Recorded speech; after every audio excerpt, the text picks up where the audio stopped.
मोनू, रोहित, सुहानी और रानी सबकी है बस एक ही कहानी। और वो कहानी क्या है? 12वीं के बाद क्या करूं? What should I do after 12 boards? 12 के बोर्ड एग्जाम के बाद अब मैं क्या करूं? ये एक ऐसा सवाल है जिससे लाखों करोड़ों युवा हर साल दो चार होते हैं। उन्हें पता ही नहीं चलता कि अब करें तो क्या करें, पढ़ाई करें या नौकरी करें, कौन सा रास्ता अपनाएं। तो आपके इस समस्या के समाधान में मेरी तरफ से भी एक छोटा सा सॉल्यूशन है। अगर पसंद आए तो लाइक और सब्सक्राइब, और पसंद आए तो शेयर कर दीजिएगा। और यदि कुछ डाउट्स रह जाए तो कमेंट बॉक्स में कमेंट जरूर कीजिएगा। तो आते हैं इस पे, देखते हैं 12 के बोर्ड की हम बात करते हैं। 12 के बोर्ड के बाद आपके पास दो रास्ते हैं। पहला रास्ता है जॉब का, दूसरा रास्ता है स्टडी का। स्टडी के बारे में मैं कभी डिटेल से वीडियो लाऊंगा। आप कमेंट बॉक्स में लिखिएगा कि आपको स्टडी अगर करना है 12 के बाद हायर एजुकेशन में, तो कौन कौन से फील्ड आप चुनना चाहेंगे और उस फील्ड के बारे में आप जानकारी चाहेंगे। मैं पक्का वीडियो लाऊंगा। आज मैं बात करूंगा जॉब के। मैं जॉब्स के बारे में, कितने तरह के जॉब्स है, कितनी तरह की अपॉर्चुनिटीज है, कौन कौन से ऐसे क्षेत्र है जिसमें आप अपना कैरियर बना सकते हैं, अपना हाथ आजमा सकते हैं। चलिए आगे बढ़ते हैं।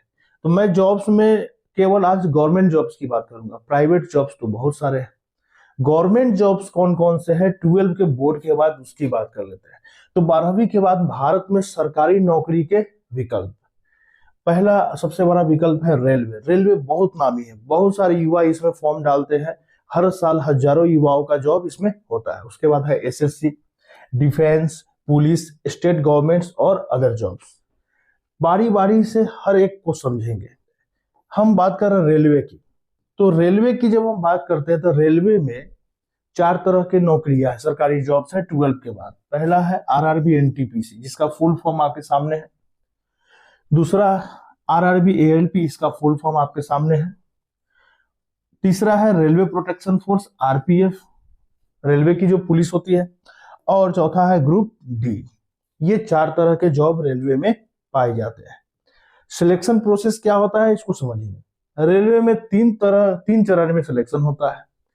पहला है CBT 1, computer based test. Computer पे टेस्ट होगा आपका, ठीक है।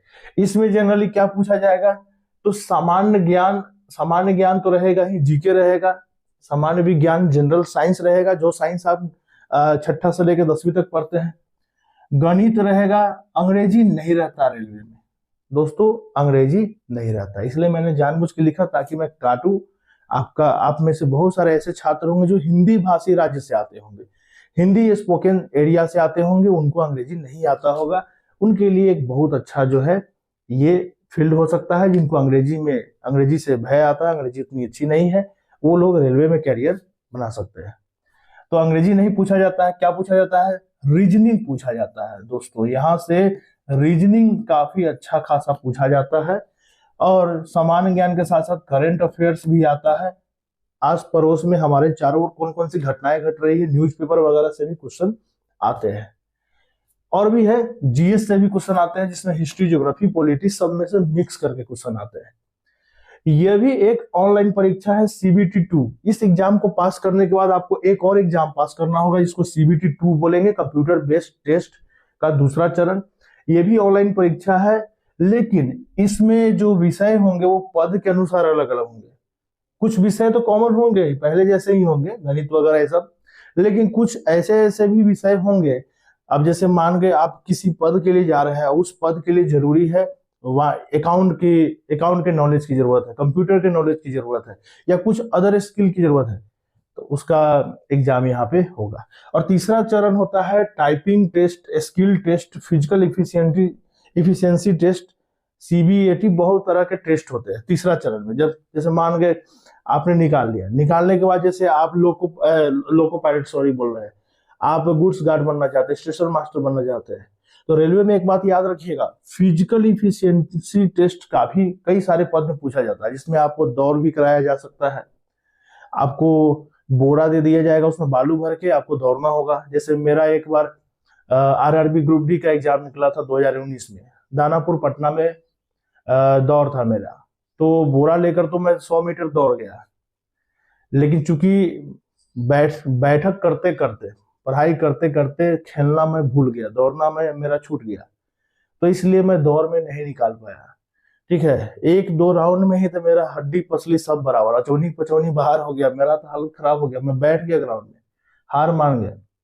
पैर में सेंसर लगा देते हैं वो लोग, उनको पता होता है कि कितना देर में ये कितना किलोमीटर या कितना मीटर ये दौड़ा, सब पता चल जाता है उन लोगों को। तो इसलिए जो है ये जो दौड़ है, फिजिकल एफिशिएंसी टेस्ट है, और एक और बात रेलवे में एक सबसे बड़ी जो बात मायने रखती है, वो बात मायने रखती है मेडिकल। आपका फिजिकल एबिलिटीज क्या है, आप सबसे ज्यादा रेलवे में मायने रखता है आंख, आंख का टेस्ट। आंख आपको अलग अलग पद के लिए अलग अलग, किसी में 6x6 चाहिए होता है, किसी में 6x9 भी चाहिए होता है। तो आपका आपका मेडिकल प्रोफाइल भी बहुत अच्छा होना चाहिए, आप स्वस्थ होने चाहिए, ये सब चीजें उसमें ध्यान रखी जाती है। और आप लोग तो खैर 12 के लेवल पे जो भी लोग होते हैं वो नौजवान लोग होते हैं, शरीर नया होता है, नया खून, नया जोश, तो क्या सोचना है उसमें।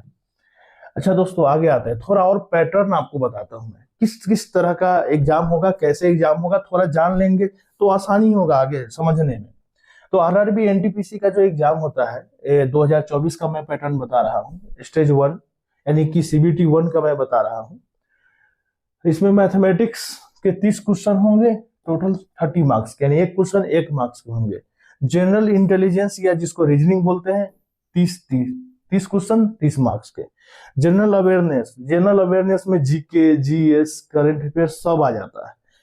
इसमें जो है आपको 40 टोटल है, 100 का एग्जाम होगा और 100 पे रिजल्ट बनता है। 90 मिनट समय आपको दिए जाएंगे इसके लिए। तो यही है आरआरबी एनटीपीसी के सीबीटी 1 का पैटर्न। आगे आते हैं आरआरबी में। अब अगर हम आरआरबी में अगर और आगे बढ़े, थोड़ा सा और जाने, तो सबसे पहली बात तो आप ये जान रहे हैं कि 12वीं चाहिए। ये बहुत सारे पद होते हैं, इसमें ग्रेजुएशन भी लगता है, बीए, बीएससी, बीकॉम भी मांगा जाता है उसमें। लेकिन हम बात कर रहे हैं उन पोस्ट की, उन पदों की जो केवल इंटरमीडिएट स्तर पे होते हैं। और बहुत सारे ऐसे पद होते हैं आरआरबी एनटीपीसी में जो केवल 12वीं पर ही अप्लाई किए जा सकते हैं।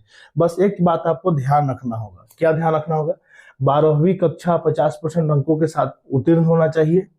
CBT plus typing test, computer based test होगा, टाइपिंग टेस्ट वगैरह होता है परीक्षा में, और भी तरह के टेस्ट होते हैं, medical test, physical efficiency test. और साथ ही साथ सरकारी जॉब में एक बात ध्यान रखिएगा, ज्यादातर सरकारी जॉब जो नॉन सिविलियन जॉब है, यानी कि किसी तरह का डिफेंस या पुलिस वाला कोई जॉब नहीं है, आर्मी वाला जॉब नहीं है, उसमें मिनिमम एज 18 साल मांगता है। ये बात ध्यान रखना है, आपका एज 18 साल होगा तभी आप अप्लाई कर पाएंगे, इस बात का ध्यान रखना है।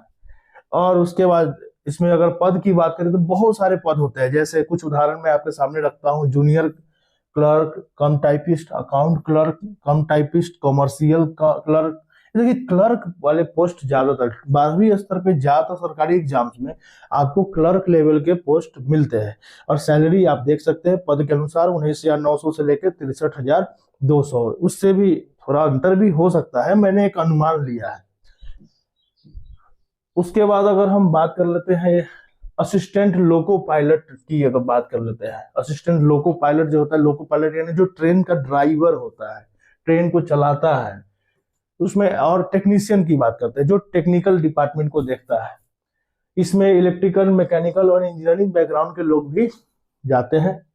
योग्यता की बात करें तो 10th के बाद अगर आईटीआई अगर आपने किया है, या 12वीं में अगर आपने साइंस से पढ़ाई किया है जिसमें गणित और फिजिक्स आपका सब्जेक्ट होना जरूरी है, यानी आपने आईएससी किया है, फिजिक्स और मैथ आपने पढ़ा है 50% अंकों के साथ, तो उसमें आप अप्लाई कर सकते हैं। परीक्षा का वही है, कंप्यूटर बेस्ड टेस्ट होगा और उसके बाद आपका एक और टेस्ट होगा, और बहुत तरह के टेस्ट होता है, आंख का, मेडिकल का, ये सब जांच होगा। और सैलरी स्ट्रक्चर इसका इस तरह से है। उसके बाद में आते हैं ग्रुप डी। अगर हम बहुत लो लेवल की अगर थोड़ा सा बात कर ले, track maintainer grade 4, assistant pointsman, helper, assistant level post, यानी ग्रुप डी की हम बात कर ले तो ऐसे तो ये 10th क्लास पर भी आता है, मैट्रिक पे ही आता है। लेकिन अगर आपने 12वीं किया है तो आप मैट्रिक पास ही किए होंगे, बिना मैट्रिक पास किए हुए कोई 12वीं कैसे कर सकता है, कोई मुन्ना भाई थोड़े ना है जी। सीबीटी फिजिकल एफिशिएंसी टेस्ट होगा, इसमें आपका परीक्षा में, यानी कंप्यूटर पे टेस्ट होगा, उसके बाद आपके शरीर की दक्षता की जांच होगी। इसमें क्या क्या सब पोस्ट आते हैं आप देख सकते हैं, आपके सामने है। ज्यादातर लो लेवल के जो जॉब होते हैं, ठीक है, बहुत लो लेवल के प्यून लेवल के जो जॉब होते हैं उसमें ये होते हैं। इनका सैलरी स्ट्रक्चर कुछ इस तरह से है। और आगे अगर हम लोग बढ़े तो और देखिए, रेलवे प्रोटेक्शन फोर्स जिसको हम लोग बोलते हैं आरपीएफ, इसमें भी बहुत सारे युवा अपना कैरियर बना सकते हैं। आरपीएफ की अगर बात करें तो देखिए, पहला है कांस्टेबल सिलेक्शन प्रोसेस। कांस्टेबल की मैं बताता हूँ, आरपीएफ में कांस्टेबल की बहाली आती है। इसमें आपको सबसे पहले सीबीटी होगा, कंप्यूटर पे टेस्ट होगा, फिर आपके शरीर की दक्षता की जांच होगी, आपके शरीर में कितना क्षमता है, दौड़ना वगैरह, कूद वगैरह भी कराया जा सकता है। फिर आपका फिजिकल मेजरमेंट लिया गया, क्योंकि चूंकि ये एक तरह पुलिस फोर्स वाला जॉब है, तो इसमें याद रखिएगा पुलिस फोर्स या जो भी मिलिट्री वाले जॉब होते हैं, डिफेंस वाले, उसमें आपके शरीर की क्षमता के साथ साथ हाइट, सीना, ये सब का भी नाप लिया जाता है। और उसका एक पैरामीटर होता है, पुरुष के लिए अलग, महिला के लिए अलग होता है। तो आपका जो है फिजिकल मेजरमेंट टेस्ट भी लिया जाएगा, शरीर का जांच किया जाएगा, नापा जाएगा, हाइट कितना है, सीना कितना है, फुलाने के बाद कितना, नॉर्मल कितना है, मेडिकल का जांच किया जाएगा कि कोई बीमारी तो नहीं है, और डॉक्यूमेंट वेरिफिकेशन लास्ट में जांचा जाएगा कि आपके जो डॉक्यूमेंट्स है, आपने जो पढ़ाई किया है, क्या वो कागजात सही है या आप मुन्ना भाई है। उसके बाद अगला हमारा पड़ाव है एसएससी। रेलवे में तो आपने देख लिया कि 4 तरह के जॉब्स होते हैं। अब आते हैं रेलवे के बाद सबसे जो पॉपुलर एक फील्ड है जहां युवा हाथ आजमाते हैं, वो है एसएससी, स्टाफ सिलेक्शन कमीशन इसका फुल फॉर्म होता है। एसएससी में कई लेवल के एग्जाम होते हैं, MTS, CHSL, CGL.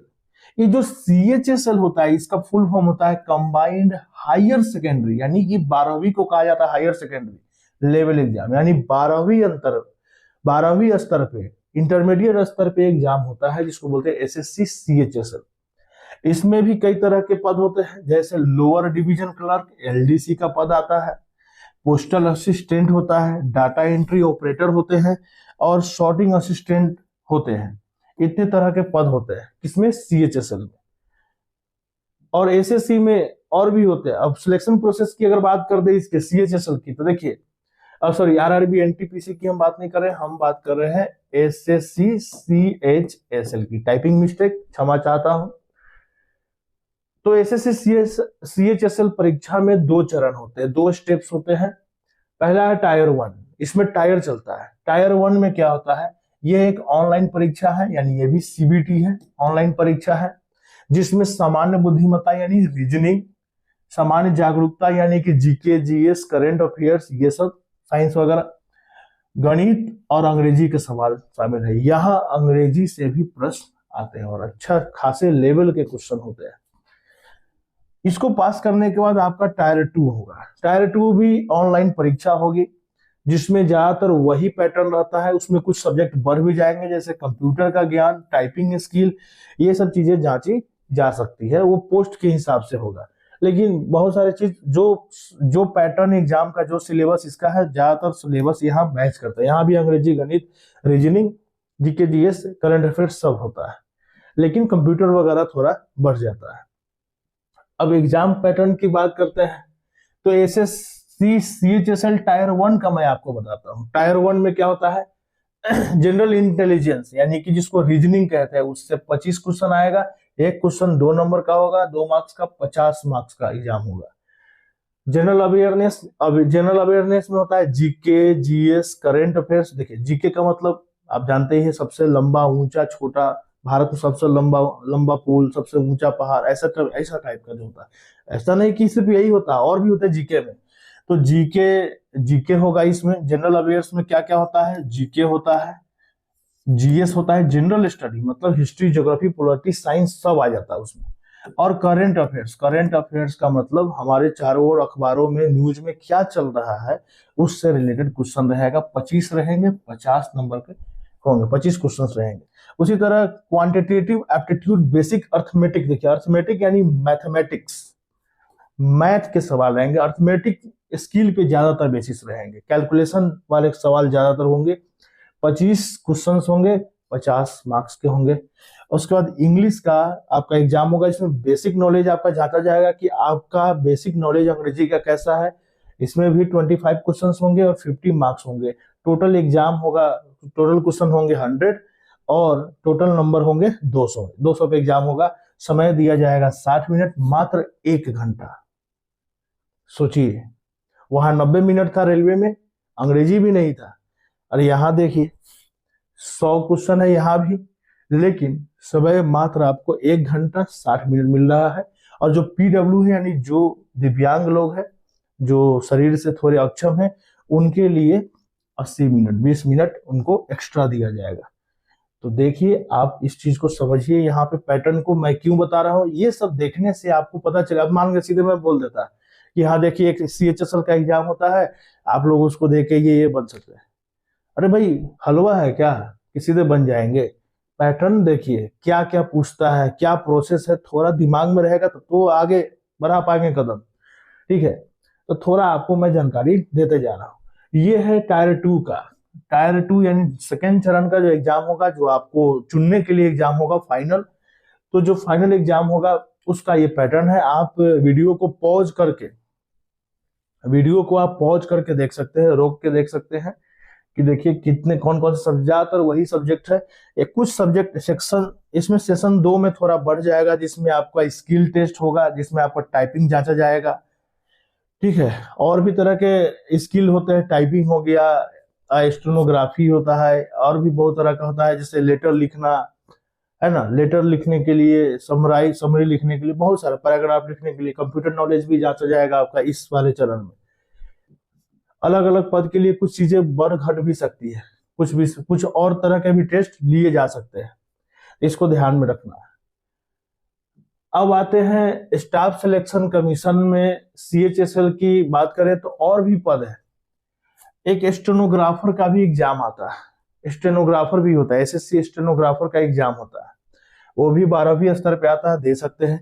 GD general duty constable, यानी इसमें भी पुलिस वगैरह का आता है, पुलिस या फोर्स से रिलेटेड पद होते हैं, जैसे BSM में, बॉर्डर सिक्योरिटी फोर्स में, CISF में, ITBP में, CRPF में, राइफलमैन, इन सब तरह के भी इसमें वैकेंसीज आती है। आप इसमें भी जा सकते हैं, लेकिन हाँ, यहाँ जाने के लिए फिर वही आपके शरीर का हाइट खोजा जाएगा, उसके बाद आपका सीना का नाप होगा, मेडिकल होगा, और भी तरह के टेस्ट होंगे।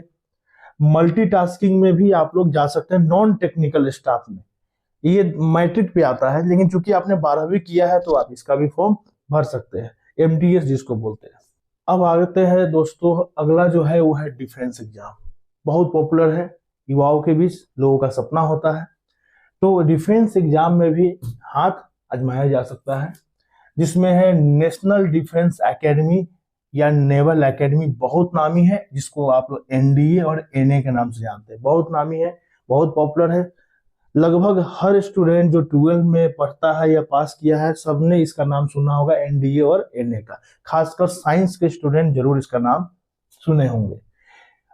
अगला जो है डिफेंस में वो है Indian Navy BTech entry scheme, Indian Navy sailors, entrance exam for Indian Navy sailors SSSR, Indian Army technical entry scheme TES, Indian air force airman in group Y.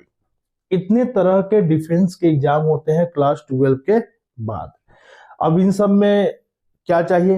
एक तो आपका 12वीं पास होना चाहिए, और इसमें ज्यादातर जो पोस्ट है, मैं जब सर्च कर रहा था तो मैंने देखा कि ज्यादातर पोस्ट में ISC में फिजिक्स, केमिस्ट्री, मैथ मांगता है।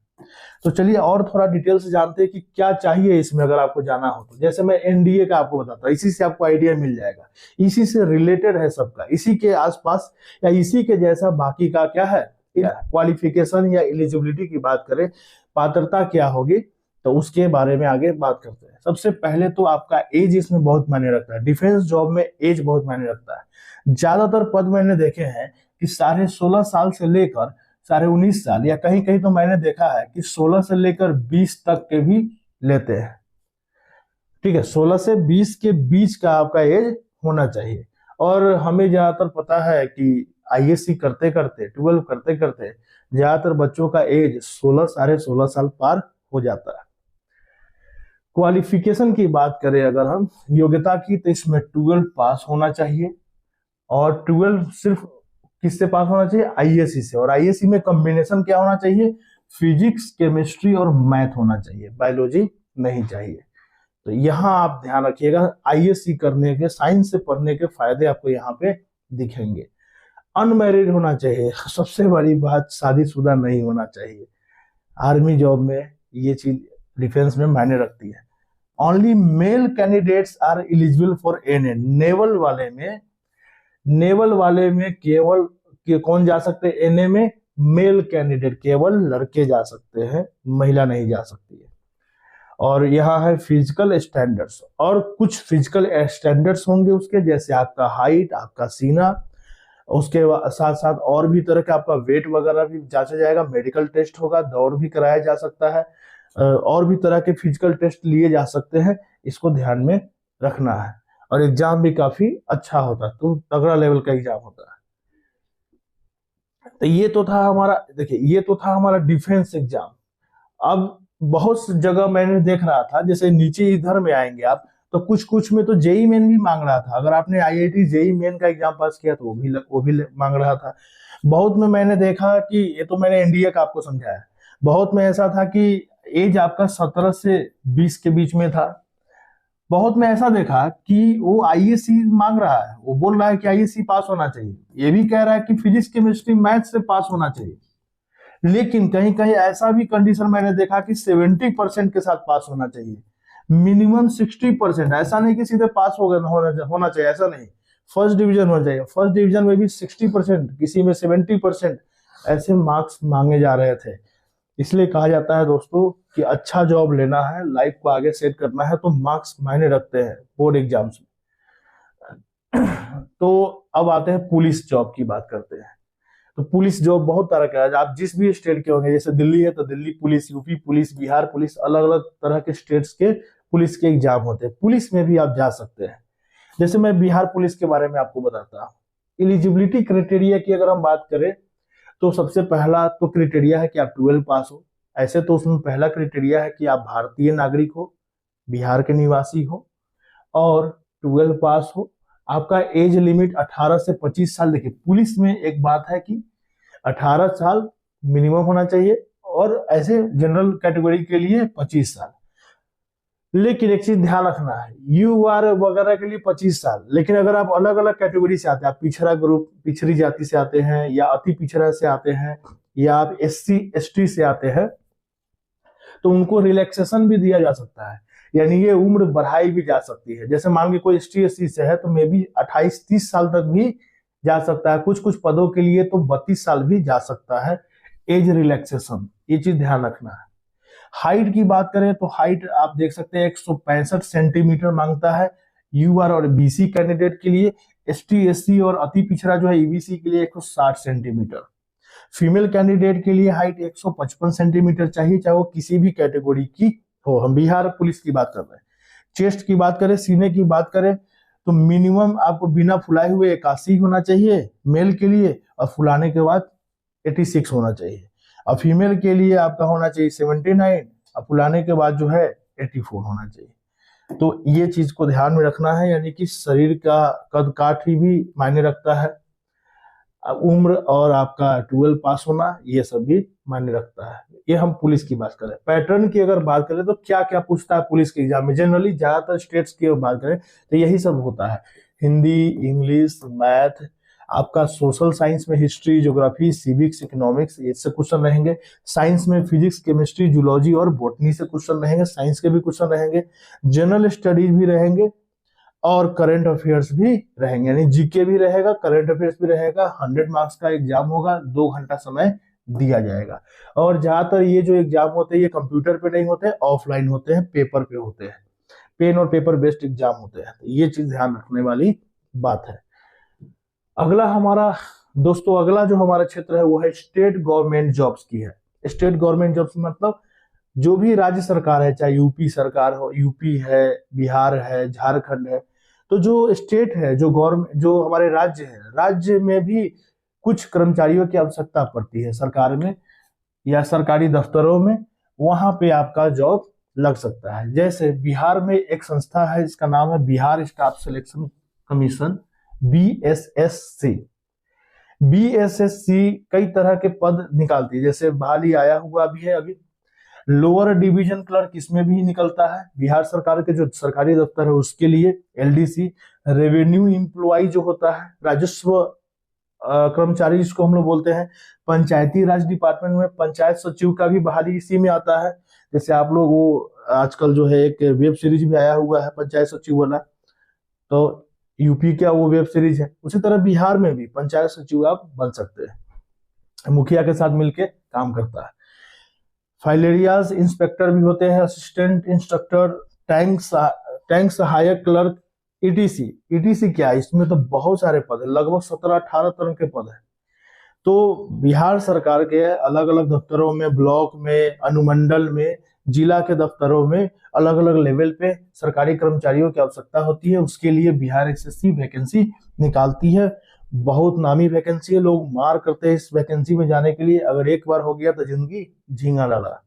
ठीक है, तो आगे बढ़ते हैं। ये तो था हमारा स्टेट गवर्नमेंट। और भी जॉब्स है, इतने सारे बताने के बाद, SSC, railway, defence, police, state government के जॉब्स के बाद और भी जॉब्स है। जॉब्स की कोई कमी नहीं है, बस कमी है तो हमें क्षमता की, हमारे स्किल की।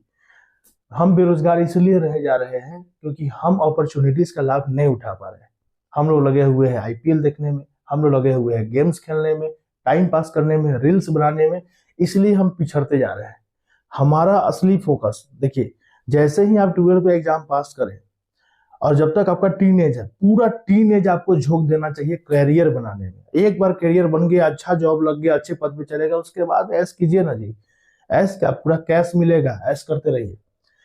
तो अदर गवर्नमेंट जॉब्स की अगर हम बात करें तो और भी कुछ जॉब्स बच गए हैं। जैसे मैं अक्सर देखते रहता हूँ, मैं भी खुद टीचर हूँ, मैं भी बहुत सारे इस तरह के फॉर्म्स में भरते रहता हूँ। मेरा ऑलरेडी जॉब हो चुका है, मैं तो 2-2, 3-3 जॉब चेंज भी कर चुका हूँ। तो नॉन टेक्निकल स्टाफ की अगर मैं बात करूं तो इसमें केवीएस, एनवीएस और स्कूल्स और कॉलेजेस के लिए नॉन टीचिंग स्टाफ की बहाली आती है, यानी कि टीचर नहीं। जैसे क्लर्क हो गया, ऑफिस में ऑफिस अटेंडेंट हो गया, या ऑफिशियल कोई काम करने वाले लोग हो गए। तो जैसे केवीएस है, केंद्रीय विद्यालय संगठन, नवोदय विद्यालय में, और भी स्टेट गवर्नमेंट के स्कूल है, या और भी कोई तरह के स्कूल है, और भी जो कॉलेजेस है उसमें स्टाफ चाहिए होता है। एक तो टीचर और प्रोफेसर चाहिए होता है, और उसके साथ साथ विद्यालय में नॉन टीचिंग स्टाफ भी होते हैं जो पढ़ाते नहीं है लेकिन बहुत सारे कार्य करते हैं। उसमें क्लर्क चाहिए होता है, प्यून चाहिए होता है। उसमें भी वैकेंसी आते रहती है, आपको देखते रहना है। आप उसमें अप्लाई करके, तैयारी करके उसमें जा सकते हैं। दूसरा, बहुत सारे स्टेट्स में पटवारी का फॉर्म आता है, उसमें जा सकते हैं। सिक्योरिटी फोर्सेस में तो मैंने बता ही दिया कि आप उसके थ्रू भी जा सकते हैं। ये क्या बोलते हैं, एसएससी के थ्रू भी जा सकते हैं। डिफेंस जॉब का भी एग्जाम होता है, और BSc, BSF, CRPF, SSB, ITBP, CISF का अलग से फॉर्म भी आता है। आजकल एक अग्निवीर भी चला हुआ है, इसमें छूट गया है, तो आप उसमें भी जा सकते हैं। अग्निवीर में, अग्निवीर योजना के तहत आप डिफेंस में जा सकते हैं। और भी अदर्स में वही अग्निवीर वगैरह जो छूट गया है, क्योंकि कोई जरूरी नहीं कि एक वीडियो में सारी बातें आ जाए।